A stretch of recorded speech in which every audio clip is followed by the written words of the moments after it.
Amém. Então, só relembrando, quando nós nos distanciamos da palavra, conceitos errados, assim como coisas erradas começam a entrar tanto na nossa vida, quanto no nosso cristianismo e até mesmo dentro da igreja. Nós falamos a semana passada que o culto católico, ele tem muitos elementos judaicos, apesar de não ser falado. Então é algo que está ali oculto, né? A gente chama de implícito, ou seja, é algo que está bem escondidinho e só quando nós vamos ali nas minúcias é que nós começamos a entender o que acontece. Então nós temos, por exemplo, a questão da hóstia, da Santa Ceia, que é algo sagrado, é algo sacro, assim como também as nossas orações ali, ou os nossos pedidos de perdão, que nós precisamos de um intermediário que leve isso a Deus para nós sermos perdoados, que está ali na figura de um padre ou de alguém, né, nesse sentido. E nós temos também uma figura suprema, né, da parte ali deles, que seria o Papa, né, que enfim é o que governa ali a igreja como um todo. Então nós vemos que esses elementos eles começam a entrar dentro da igreja, principalmente porque a igreja não se atenta às escrituras e são conceitos até mesmo básicos de fé. Pode falar, você queria falar alguma coisa? É que também, além das igrejas católicas, a gente tem a primeira leva de igrejas que veio da Reforma, que são os anglicanos, os luteranos. Sim. Outras igrejas históricas que elas também têm essa visão do sacerdócio, tanto que as novas igrejas reformadas ali, que a gente tem, que estão bem vinculadas a... Assim, elas são reformadas, mas são reformadas, implica que são reformadas raiz. Elas também têm essa visão do sacerdócio, tanto que eles acreditam que o pastor, ele é o sacerdote ali, e ele pode proferir as bênçãos para a comunidade, as maldições para os membros que são infiéis, inclusive fazer orações imprecatórias para a sociedade. Então, a galera da monergismo, por exemplo, essa galera, eles acreditam que o pastor é um tipo de sacerdote, e essa galera mais anglicana também. Já viram os anglicanos? Eles usam roupa estola sacerdotal, também acreditam que a ceia é sacramento. Então, existem reformados, principalmente da primeira onda da reforma, que continuam mantendo aquilo que a Igreja Católica tinha como sacramento, né?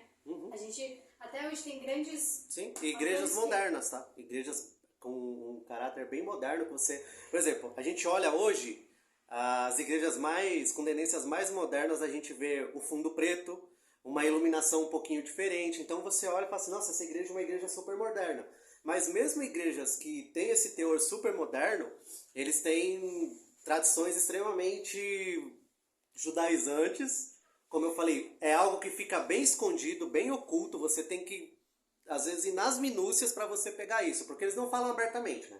Falam, não, isso aqui é um culto de judaizantes. Tá vendo esse pastor aqui? Na verdade, ele é a pessoa que vai te levar a Deus. Mas quando você começa a ver assim, o que ele fala, às vezes é uma coisinha ali no culto, você começa a entender esses elementos. Tá? Então, não é só aquelas igrejas, às vezes a gente pensa que igrejas assim são igrejas tipo, extremamente antigas, são igrejas católicas que tá aí às vezes há 200, 300 anos, né, de caminhada dentro de uma cidade, dentro de um estado, até dentro de um país. Mas não, às vezes igrejas bastante novas, assim, com 10, 15 anos, existem muitos elementos assim e que realmente isso acaba causando alguns problemas tanto na igreja, né, porque vai causar problema na igreja e na teologia também. Ele está judiando o professor roubar o texto dele. O Gran Conato uma vez estava visitando uma igreja histórica, dia de semana, igreja vazia. Aí ele subiu no púlpito, ele estava lá no grande, de repente saiu lá no correndo, acenando para ele, até assustou, falou, nossa, está acontecendo alguma coisa. Aí chegou um dos diáconos da igreja e falou, você não pode subir aí, porque aí é um local santo, uma igreja histórica. Por exemplo, tem igrejas que, por exemplo, você pega a Catedral Presbiteriana do Rio de Janeiro, a arquitetura da igreja, você vê que ela foi feita para evidenciar a música do órgão, toda acústica. E aí eu sou obrigado a falar, já que tocaram no assunto, pastor, e qual é a nossa visão, Igreja Batista Pátmos, sobre o pastor? A visão sobre o pastor que eu tenho, que eu procuro transmitir para a igreja, é o seguinte: o pastor é autoridade da igreja? Sim, levantado por Deus. Porém, no meu modo de ver, primeiro, o pastor é um irmão. Segundo, essa autoridade se manifesta servindo a igreja. Então, a função do pastor é servir a igreja, entendeu? Então, essa é a nossa visão aqui. O pastor é um irmão que é um servo da igreja. Bem, é que nesses lugares, essa questão do pastor, ou de você ser um bispo, alguém que dirige uma igreja, é muito a questão de status, tá? Sendo que a gente vê como uma responsabilidade e também um trabalho, e nós cremos que nós também, né, como pastoriano, pastor Maurício Pastoriano e eu agora aqui ensinando, nós vamos dar conta para Deus de tudo isso que a gente está fazendo. Então é uma responsabilidade muito grande. A gente está aqui ou pastoreando, ou então está na frente de uma escola bíblica, é algo que é uma responsabilidade. A gente não vê como status, como muitas igrejas veem, que tem até uma vaga especial ali pro pastor, né? Está escrito ali pastor e deixa bem evidenciado que ali existe uma pessoa muito importante. Às vezes até a questão da vaga, uma funcionalidade, amém, honrar, normal. Mas não, mas alguns mas sim. Sem ser o... né, o levar demais. Então vamos lá. Eu vou ler agora na página 29, vai ali na segunda estrofe. Sendo assim, começa. Sendo assim, quando observamos os textos bíblicos em seu devido contexto e os esclarecimentos posteriores que a Escritura faz deles, somos auxiliados no entendimento sobre a finalidade de cada elemento apresentado em determinado período e entendemos qual é o seu objetivo final. Isso pode nos privar de muitos equívocos.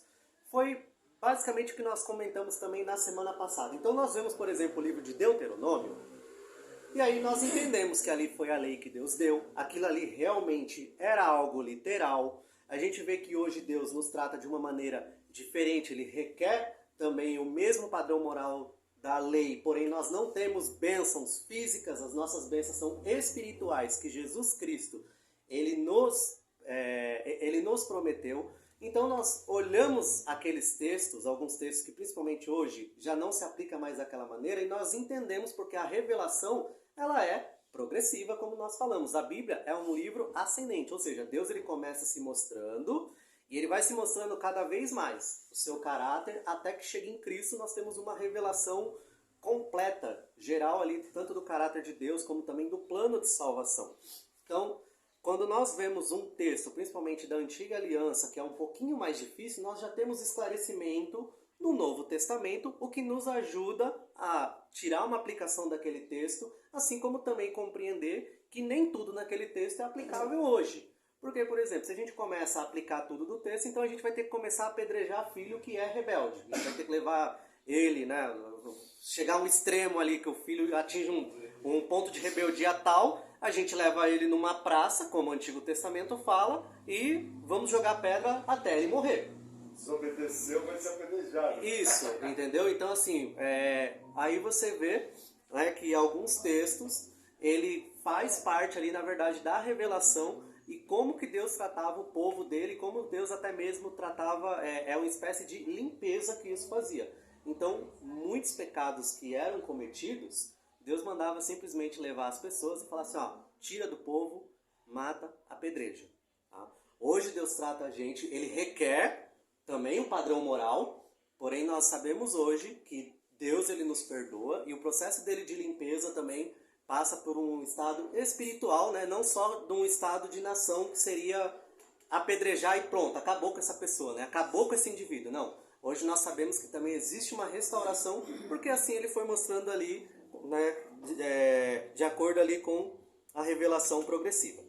Vou ler também o outro parágrafo aqui. Alguma dúvida? Desse modo, compreendermos o texto à luz da visão geral da Bíblia, que, de acordo com Nick Hawker e Robert Klein, pode ser resumida como: Deus, o Pai, enviou seu Filho por meio do Espírito para conquistar um povo para a sua própria glória. Então aqui ele está fazendo o fechamento, falando de uma maneira bastante resumida, né, o que Deus fez ali no processo de salvação, que foi enviar o seu próprio Filho para nos resgatar desse fim trágico que todo ser humano teria. Isso vai ser tratado mais para frente, né? Nós vamos falar sobre o sacrifício de Cristo, nós vamos falar sobre a questão também do pecado da humanidade, Porém, aqui já tem uma certa prévia do que virá pela frente. Então, se eu fosse vocês, não perderia as próximas escolas bíblicas, né? Porque vai vir muita coisa boa ainda. Alguém pode ler para mim, por gentileza, o 4.8? Eu leio, vai. Lembre-se, nós vamos ler o título. Busque extrair o significado do texto e não impor seu significado a ele. Lembre-se, devemos evitar impor o nosso significado ao texto. A Bíblia não foi escrita em nosso contexto, nem em nossa época, nem em nossa cultura. Por isso, sabemos que existem desafios de interpretação e textos difíceis.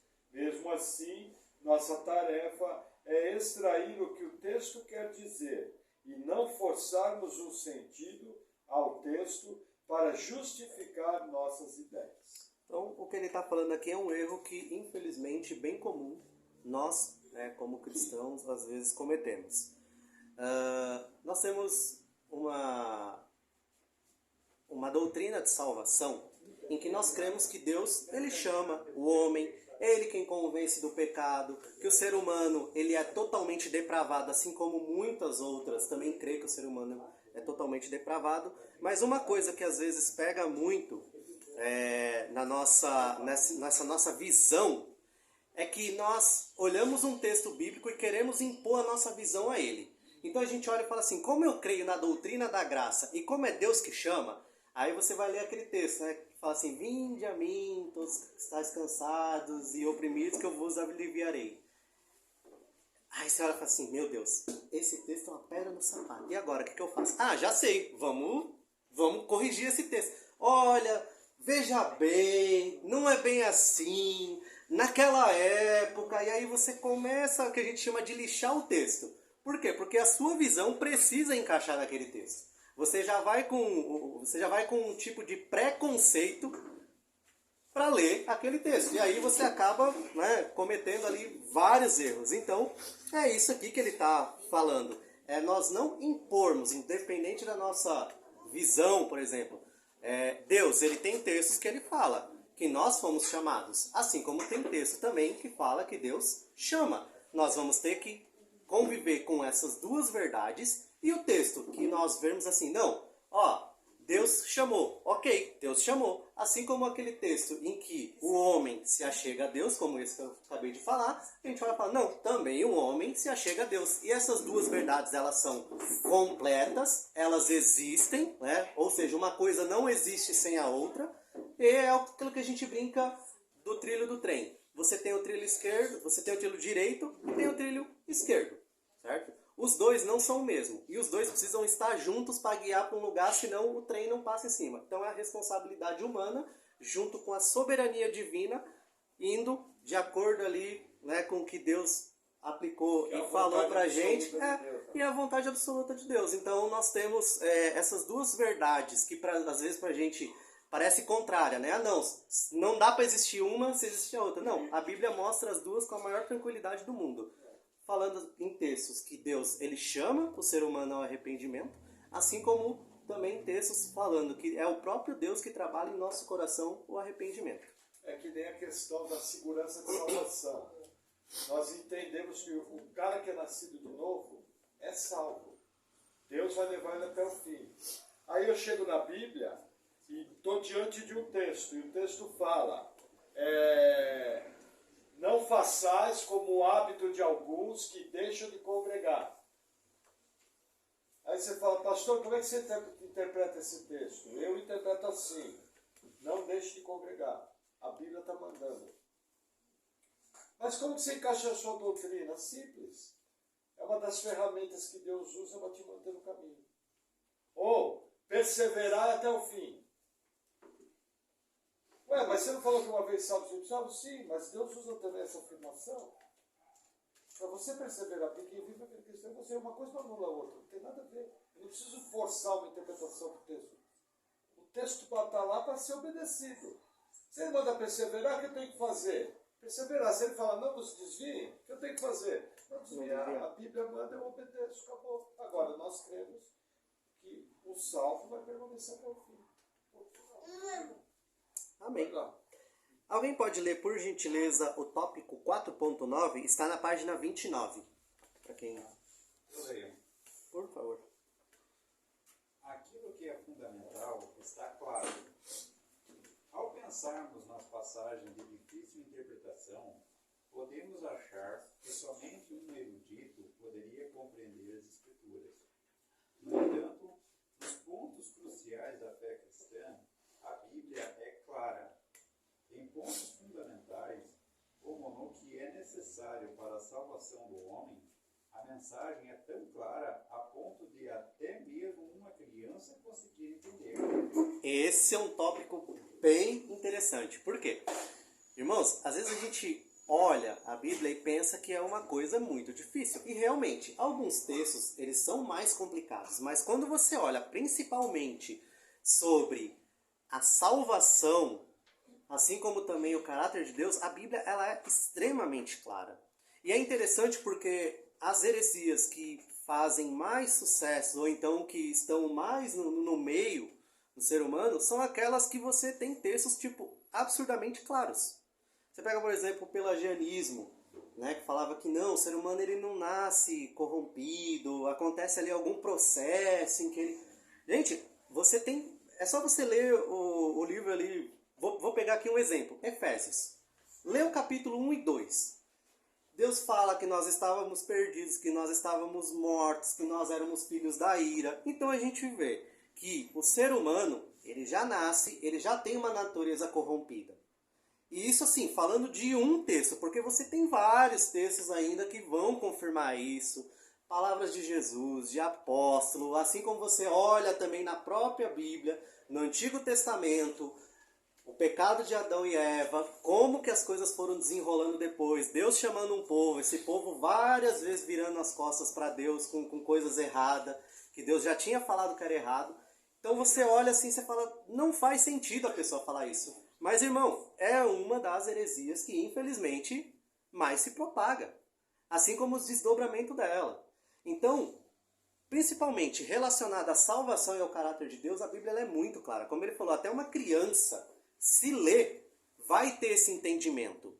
Ela vai ter o entendimento, ela vai ter o esclarecimento. Porém, nós estamos, infelizmente, tão carentes de Bíblia, assim como também existe um agir do Espírito Santo abrindo nossos próprios olhos, porque nós estamos num processo, às vezes, de cegueira espiritual, que a gente lê aquele texto e, assim, parece que a gente não leu nada. Parece que a gente leu uma receita de bolo que fala bata 2 ovos, bote açúcar, bote chocolate. Parece que não faz sentido nenhum aquilo. Então, tudo aquilo que a gente leu não vai fazer diferença nenhuma em nossas vidas. Então, assim, isso é bem interessante que ele falou. Tudo que a gente precisa saber, principalmente das doutrinas básicas de fé, está muito claro.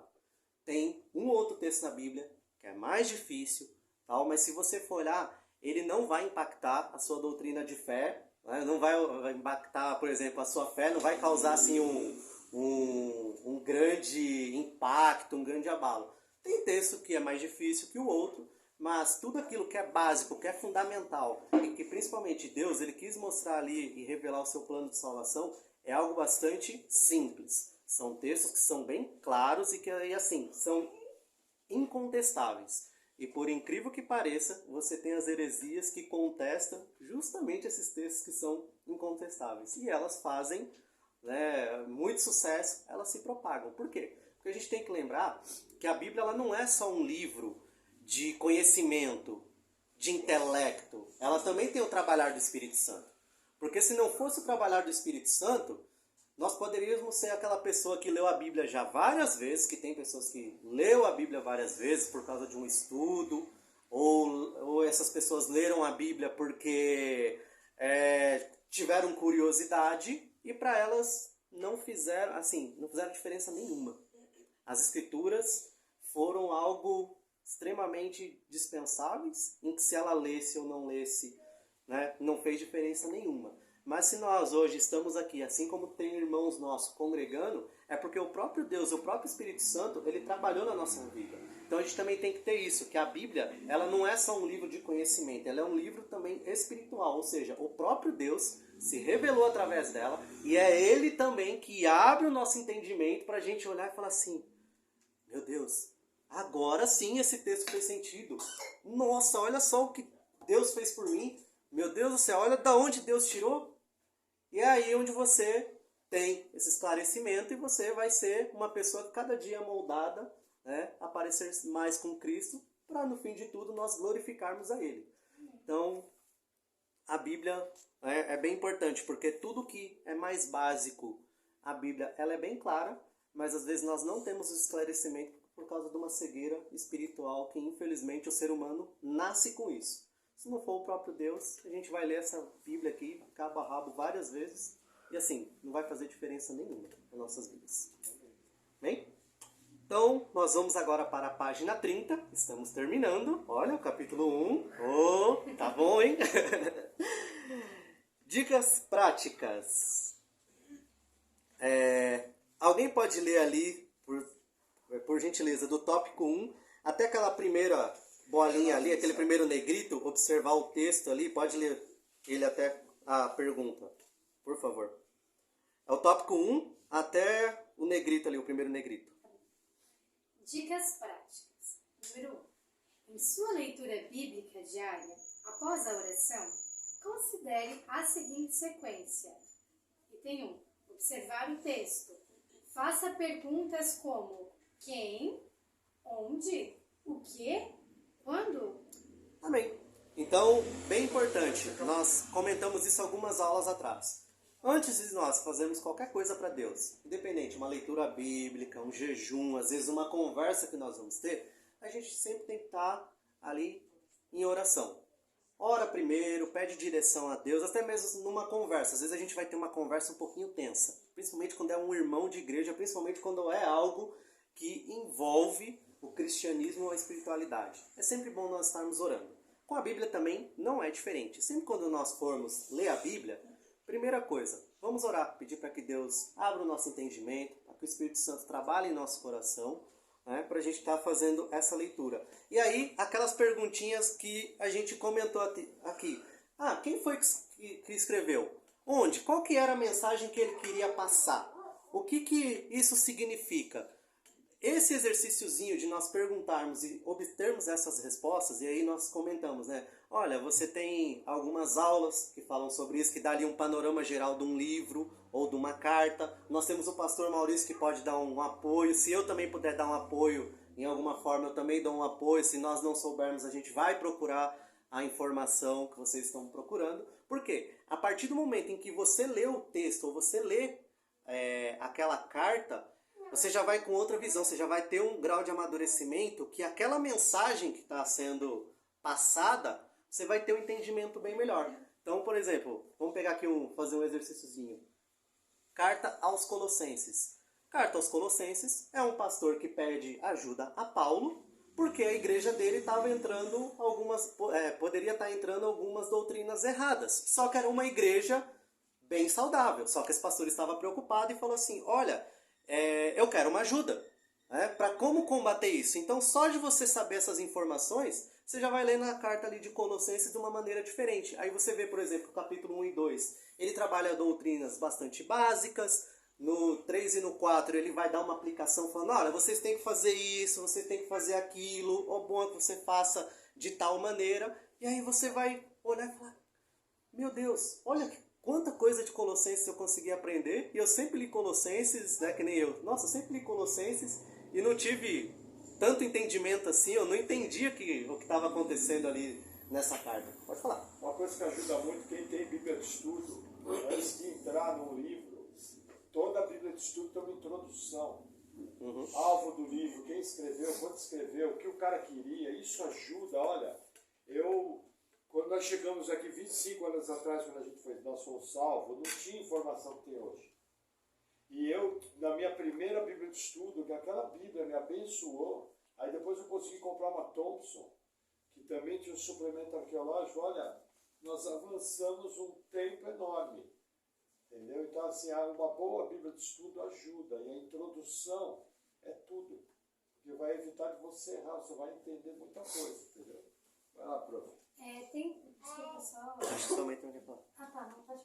Não, é que também é uma dica Para quem não tem Bíblia de estudo, nós temos o aplicativo do Rota 66. Boa. Que ele vai dar toda a introdução e em cada capítulo ele vai falar explicação de uma Rota maneira 66 é simples, muito não bom. profunda. Muito bom. Pode falar. Eu ia falar, mas eu acho que tá. ela falou que a gente às vezes não tem uma Bíblia de estudo, mas tem um aplicativo, você jogando ali na internet introdução até o livro. Existem muitos sites saudáveis que são de boa teologia que vão ajudar a mostrar. Mas o Rota 66 é Rota melhor. 66 é assim. Rota a mãe 66, foi porque a Você gente já baixa o conhece app dele, é um né? pastor Luiz Saião, é um pastor super equilibrado, e ele vai te dar de cada capítulo, cada um, 2 ou 3 capítulos, meia hora ali de explicação, E com as aplicação. perguntas principais e aplicação. Muito Já bom. vai te adiantar anos de evangelho. Isso é verdade. Literalmente, o Rota 66 vai adiantar anos de evangelho. Tá? Aquela voz doce do O Saião é muito legal, o cara bem desprovido, bem tranquilo. Ainda na página 30. Interpretar o texto. Faça perguntas do tipo: por quê? Qual é o sentido? O que quer dizer? O que esse texto quer ensinar?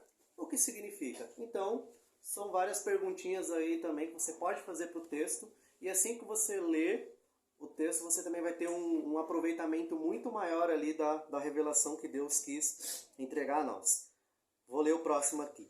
Aplicar o texto. Faça perguntas como: o que o texto diz para nós hoje?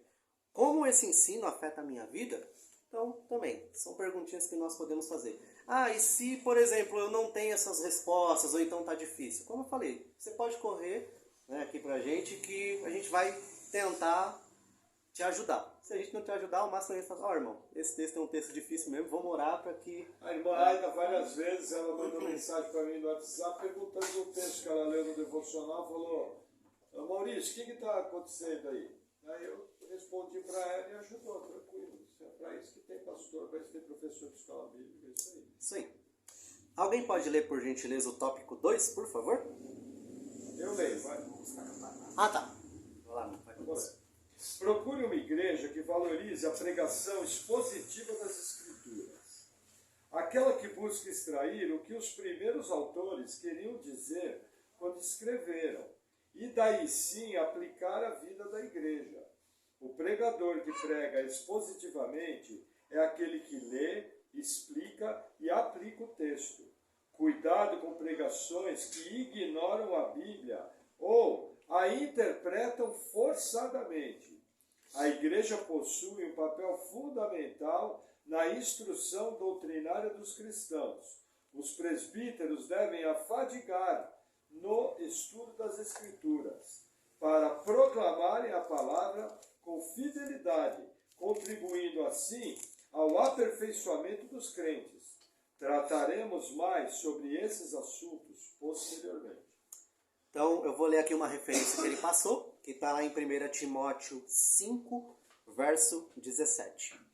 Os presbíteros que governam bem sejam estimados por dignos de duplicada honra, principalmente os que trabalham na palavra e na doutrina. Então, aqui falando sobre o presbítero ele ser honrado e principalmente aqueles que trabalham na doutrina. Então, a gente vê que a doutrina da igreja ela é dada aos bispos e presbíteros. Tanto que quando nós vamos ver tanto a questão do diaconato como dos presbíteros, você vai ver ali que tanto o presbítero como o diácono, ele requer basicamente as mesmas coisas. Uma das coisas que não requer é que o diácono, ele não precisa ter, vamos dizer assim, um domínio das escrituras como o presbítero. O presbítero ele precisa dominar as escrituras, ele precisa saber ensinar, ele precisa saber transmitir essa palavra. O diácono, nem tanto, mas é bom que ele também saiba, tá? Não é assim, não, vamos então, o diácono não precisa saber nada, vamos então tirar essa responsabilidade dele. Não. Se é para diácono, ele não precisa ter isso de forma tão explícita como um presbítero. Tá? Então, o presbítero, ele necessariamente ele precisa ter o domínio das escrituras, ele precisa governar a igreja, assim como também as doutrinas, de acordo ali com as escrituras. E para isso ele precisa realmente saber muito. Bom, precisa ter um grau de esclarecimento bem maior. É um dos critérios. Vou dizer assim, o diácono está formando o seu conhecimento bíblico. O presbítero, quando ele chega a ser investido na função de presbítero, ele já está apto para ensinar. É isso que a Bíblia quer dizer naquele texto, entendeu? Isso mesmo. Ele até traz isso mesmo na questão da igreja. Tá? Então, uma das marcas, tá? Não é a marca. Porque tem igreja que, infelizmente, tem a teologia muito boa, porém ela tem outras coisas que complicam muito, né, a vida dela. Então, assim, uma das marcas de uma igreja que é saudável é a questão das escrituras. Se ela é uma igreja que prega expositivamente, em que as pessoas elas têm um bom conhecimento, em que um pastor ele tem um bom domínio das escrituras, ela tende a ser boa. Tá? Ela tende a. Assim como também o contrário. Se uma igreja, a gente tem a outra palavra, ele fala aqui da pregação expositiva, tem uma outra também que a gente chama de temática, que é quando o pastor, sei lá, ele vai falar de um balão azul e aí ele encontra alguma coisa na Bíblia que fala de azul e aí ele quer falar que aquele balão azul é a mesma coisa do azul da Bíblia. Isso é algo temático, é algo que fazem muito em outras igrejas. Então, se as palavras sempre são temáticas e não tem aplicação assim, sem pé e sem cabeça também, essa igreja provavelmente é uma igreja que não é saudável, né, e que precisa aí, infelizmente, amadurecer muito nas escrituras e até mesmo amadurecer muito como cristãos. E colocando, por exemplo, lembra do estudo que nós fizemos, 2 Tessalonicenses, logo no finzinho, que daí eu falei das doutrinas da graça, eleição, expiação, segurança dos santos, lembram disso? Ali foi uma pregação tópica, temática, só que foi temática expositiva. Uhum. Então, cada tópico que a gente entrava, a gente expunha o texto. Você pode fazer uma pregação temática? Pode. Desde que você exponha o texto. O exemplo melhor que nós temos aqui foi o finalzinho do capítulo 2 de Tessalonicenses. 2 Tessalonicenses 2, o 14, o 15, o 16 e o 17. Foram 4 ou 5 pregações temáticas em cima daquele texto. Entendeu? Aí vamos para o próximo tópico, número 3, ainda na página 30. Examine, além das pregações, as letras de músicas, entre outros ensinos, se de fato corresponde ao texto bíblico, inclusive este livro, pois a palavra deve ser nossa autoridade.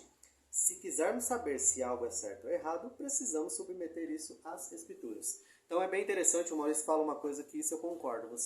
Se você olha o começo do culto, as músicas, e as músicas, assim, não são boas teologicamente, ou não tem elementos da escritura, pode saber que provavelmente a igreja também não vai bem.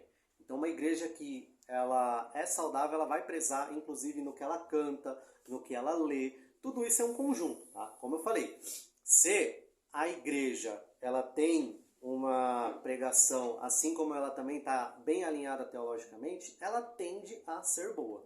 E você vai ver isso também nas músicas.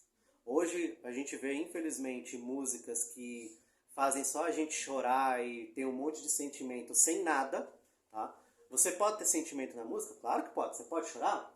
Claro que pode. Você pode se alegrar? Claro que pode, desde que você esteja se alegrando cantando uma verdade bíblica.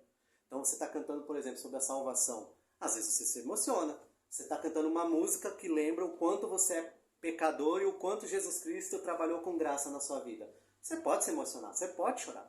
Assim como também você está cantando uma música ali de júbilo sobre a vinda de Jesus, que é a nossa esperança. Pô, você pode bater palma, você pode rir, enfim, sabe? Você é livre. O problema é que a gente tem esses sentimentos com músicas que não falam nada. Às vezes a música está falando alguma coisa que você nem sabe o que é, mas você está lá chorando, você está pulando, você está... Enfim, né? Mostrando isso aí de forma exacerbada. Então, na verdade, nós não podemos cair para nenhum dos dois extremos. Né? Ser tanto aquelas pessoas geladas que às vezes está cantando um negócio extremamente mecânico. A gente vê muito isso, por exemplo, na oração do Pai Nosso. Se você olhar, praticamente todo mundo sabe orar o Pai Nosso, mas para a maioria é mecânico. É algo que ele decorou e ele vai falando, mas ele nem para prestar atenção no que ele está orando.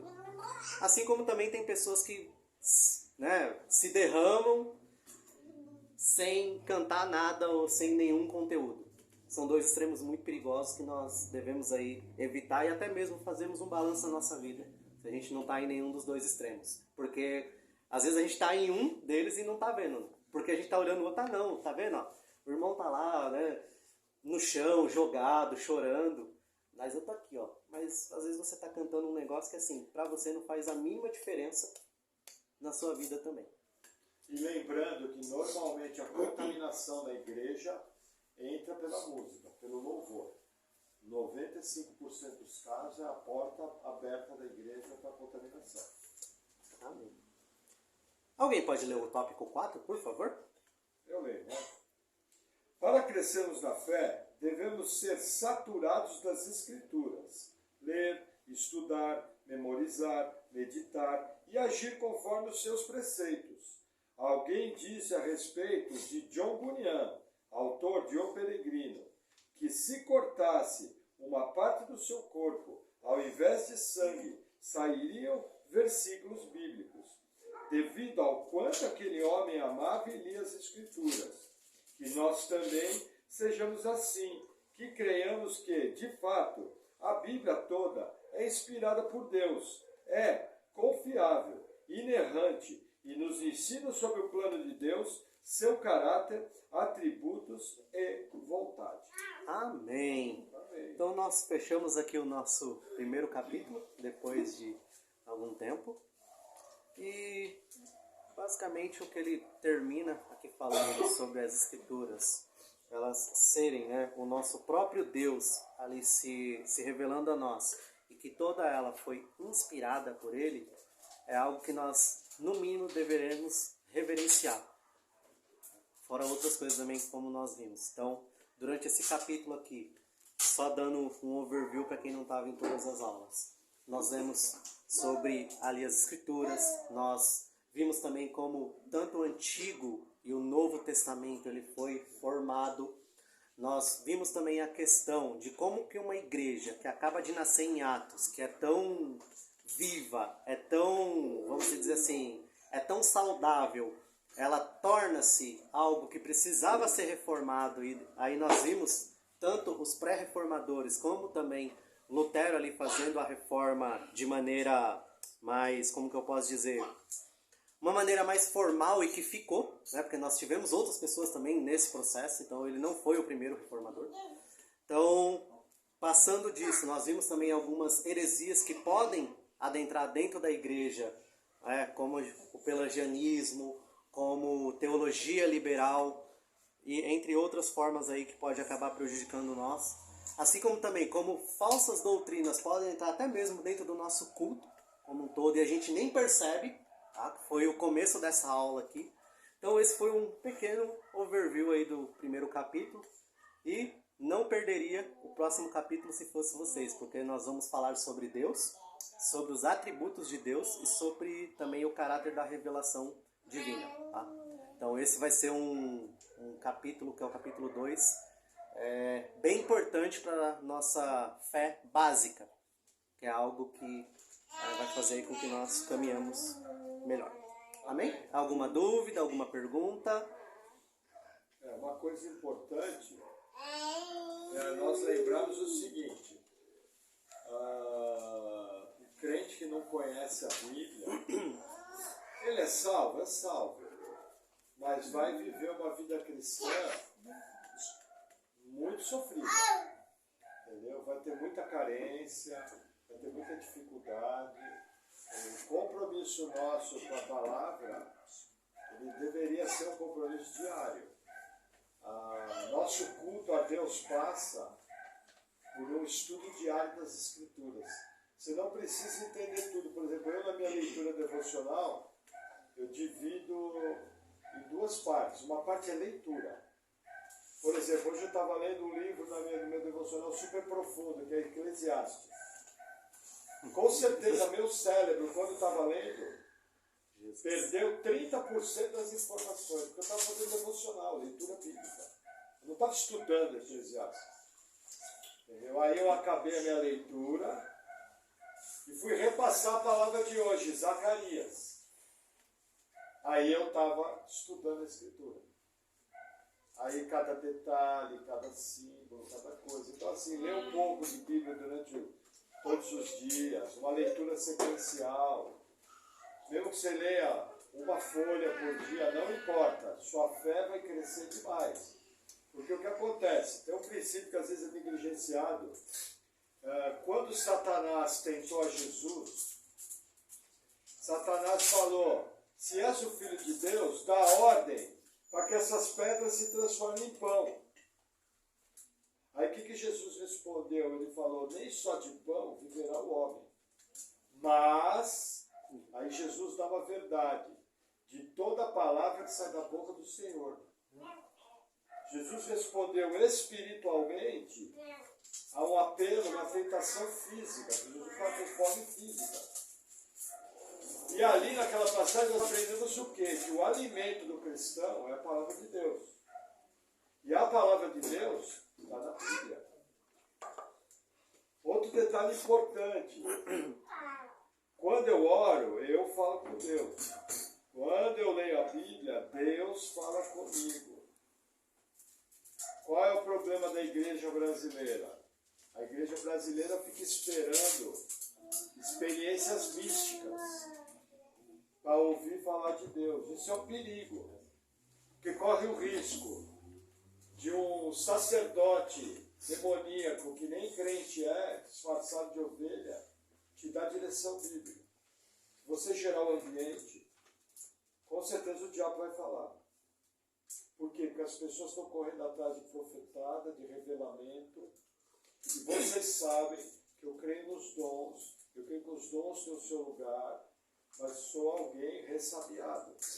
Porque eu já vi muito capeta falar na boca de falso crente. Já vi até um capeta falando em línguas, em falsa língua. Entendeu? E a hora que nós mandamos sair, o capeta saiu. Era falsa língua demoníaca mesmo. Mas assim, eu não posso me apartar da Escritura. Nós estávamos conversando. Como ensinar a igreja a ouvir as direções de Deus. E aí tem uma série de ensinos. Um fala isso, outro fala aquilo, outro fala aquilo. Mas eu quero uma forma segura de ensinar a igreja. Como que você entender que Deus está te guiando? Até agora, o que eu tenho enxergado, a primeira maneira que Deus vai te guiar, pela verdade da Escritura. Ah, pastor, mas o que eu estou procurando em Deus, eu não tenho um exemplo na Escritura. Isso acontece. Por exemplo, vou viajar o mês que vem para a Europa ou não? Tem isso na Escritura? Você já abriu a Bíblia, livro de Inventários, capítulo 1, viagem para a Europa? Não tem. Tá, como que eu vou ouvir a direção de Deus? Eu tenho uma série de princípios. Volto para a Bíblia novamente. O que a Bíblia me fala sobre a oportunidade de fazer, sobre o recurso financeiro para fazer, sobre se é o tempo para fazer, tudo isso tem na Bíblia. Aí entra o segundo aspecto para ouvir também a voz de Deus, que é muito importante, que os crentes esquecem. A doutrina bíblica da providência divina. Como que Deus, na sua providência, está alinhando as coisas para que aquilo funcione. Por exemplo, às vezes você tem uma dúvida, um tratamento médico. A Bíblia te orienta, vai buscar o médico. Deus cura através do médico. Isso é bíblico. Inclusive, um dos escritores bíblicos era médico, Lucas. Entendeu? Era um médico grego. Daí você pergunta para Deus, mas qual médico eu vou? Aí a providência divina entra. E quando você vai ver, está sentado no Hospital das Clínicas, diante dos melhores especialistas daquela área. E aí você fala como o pastor Maurício, fala, nossa, estou pior que Tomé, estou vendo e não estou crendo. Entendeu? Providência. O que o pessoal pensa por aí? O pessoal quer pedir sinal, o pessoal quer pedir não sei o quê, o pessoal quer pedir não sei o que lá. Isso é perigoso. Mesmo os ensinamentos, por exemplo, nós tivemos pessoas, eu lembro que uma vez eu tinha que fazer uma viagem para São Paulo. E eu estava extremamente incomodado no meu coração de fazer aquela viagem. Muito incomodado. Não sentia paz. Só que o coração do homem é corrupto. Aí eu vim checando aquilo por um mês. Mas eu tinha que ir. O que eu fiz? Eu orei ao Senhor, falei, Senhor, o Senhor sabe que eu tenho que ir. vou fazer uma viagem cautelosa, vou abrir os 8 olhos, que nem uma aranha marrom, e eu creio que o Senhor vai me guardar se eu for prudente. Entendeu? Aí eu fui, voltei, gente, não aconteceu nada, não passou um mosquito do lado do carro.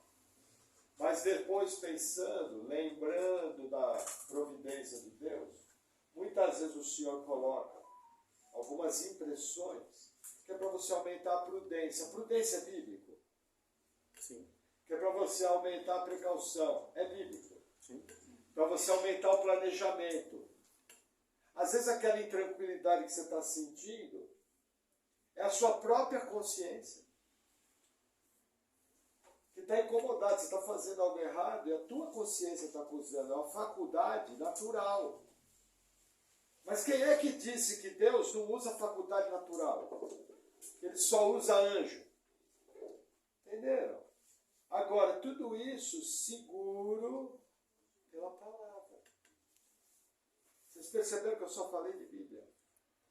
Uma experiência subjetiva que acontece com todo mundo no dia a dia. Senhor, eu devo mudar de emprego? Pô, Deus fala, seja prudente como a serpente, simples como as pombas. Bom, vou botar no papel. Se eu permanecer nesse emprego, o que acontece? Pego a minha esposa, meu marido, que muita gente não quer fazer isso, ponho do meu lado. Juntos eu pego um papel e boto. O que vai acontecer de bom se eu ficar nesse emprego? Aí no papel do lado, o que vai acontecer de bom se eu for para o outro? E aí eu coloco na outra folha. O que vai acontecer de ruim se eu ficar nesse emprego? E o que vai acontecer de ruim se eu for para outro emprego? Aí vocês têm condição, os dois juntos, de orar, de meditar nas verdades bíblicas sobre aquele assunto, de buscar um conselho sábio. Provérbios fala que quem busca o conselho sábio é assim. Agora, tudo isso casado com a Escritura. Dessa maneira, ó, eu já vi gente que saiu da sua terra, vendeu casa, veio para Curitiba, estava sofrendo há mais de um ano. Você via que não era uma direção de Deus. Qualquer crente maduro, vivido, sabia que não era uma coisa de Deus. E a pessoa chegou para mim e falou, Deus falou para vir. Aí eu não aguentei, eu falei, não, o que te falou não foi Deus. O que te falou foi uma pessoa, você que achou que foi Deus. Só que aí para dar uma consolada na pessoa, eu também falei, só que você tem que entender que muitas vezes a vontade de Deus passa pelo sofrimento. Por exemplo, Paulo sofreu um monte. Abraão, Jacó, por exemplo, foi lixado. Nossa vida não é só flores. Mas assim, cuidado. Vocês têm pastor, vocês têm irmãos maduros, vocês têm a Bíblia, entendeu? Agindo com calma, com prudência, com certeza você vai errar menos. Amém? Pode encerrar se quiser. Não, na verdade, só uma consideração final que eu queria fazer. Nós utilizamos alguns livros, tá? Esse aqui foi um deles, E Deus Falou na Língua dos Homens, assim como vocês também vão ver teologias sistemáticas e outros livros também que nós vamos utilizar aqui de acordo com o livro que nós vamos correr por ele. Às vezes pode ser que o livro não seja acessível, né, para todo mundo, porém, como a Luísa e a Paula aqui deram, você tem, por exemplo, a IBNU, que faz esse trabalho da Rota 66, que é um trabalho gratuito, é só você baixar ali o aplicativo, você já vai ter um grande conhecimento. Você também tem muito material disponível na internet em que você pode fazer o estudo, principalmente daquilo que você tem dúvida. Então você tem muitas pessoas que abençoam nós de maneira gratuita e com bons materiais. Então assim, é um estímulo para realmente você ler as Escrituras e também estudar sobre as Escrituras. Porque esses materiais é justamente isso, é você estudar ali através de homens e mulheres que são mais maduros do que nós, que estudou esse Paulo On aqui, ele tem doutorado nessa parte, né, de bibliologia. Então é uma pessoa que, enfim, você tem ali um respeito por ele, porque ele é uma pessoa que estudou muito. Ele sabe muito mais do que eu. Assim como muito mais aqui algumas pessoas. Então é por isso que nós trazemos aqui esse material, mas como eu falei, tem muita coisa, inclusive dele também, no YouTube. Você digitar lá Paulo On, você vai ver que tem muito material dele gratuito também, que pode ali abençoar a sua vida. Então é por isso que nós trazemos esses livros, tá? Para ser um apoio aí e para ser realmente algo que edifica a nossa vida. Amém. Antes de desligar, fazer uma ressalva. Vocês viram que nós colocamos uma nota de falecimento de um irmão chamado Adalto Lourenço? Vocês viram que nós colocamos no grupo? Por que é importante aquele irmão? O seu filho na escola vai ser afrontado sobre a questão da evolução e da criação. Adalto Lourenço é um irmão brasileiro, que é a maior autoridade no meu modo de ver, que vai combater isso. Ele é um cientista da NASA, especializado em criacionismo bíblico. Então o que acontece? Seu filho começou a parafusar as ideias. Você tem que pegar lá o Adalto Lourenço e botar para ele assistir. Aproveita e assiste junto, que vai abençoar a sua vida. Ele tem uma série de palavras, tá? Ele tem muitas palavras sobre isso, sobre criacionismo, sobre como, né, tentam atacar o criacionismo e como o criacionismo, até mesmo mediante a ciência, tá? Ele não está falando algo assim, tipo, como que eu posso dizer, algo tão filosófico. Não, ele fala, inclusive, com ciência, na língua dos cientistas. Então é um irmão, muito abençoado. Infelizmente a gente vai sentir bastante falta dele, mas glória a Deus, ele está com Deus. Já está com o senhor. Pode cortar a gravação?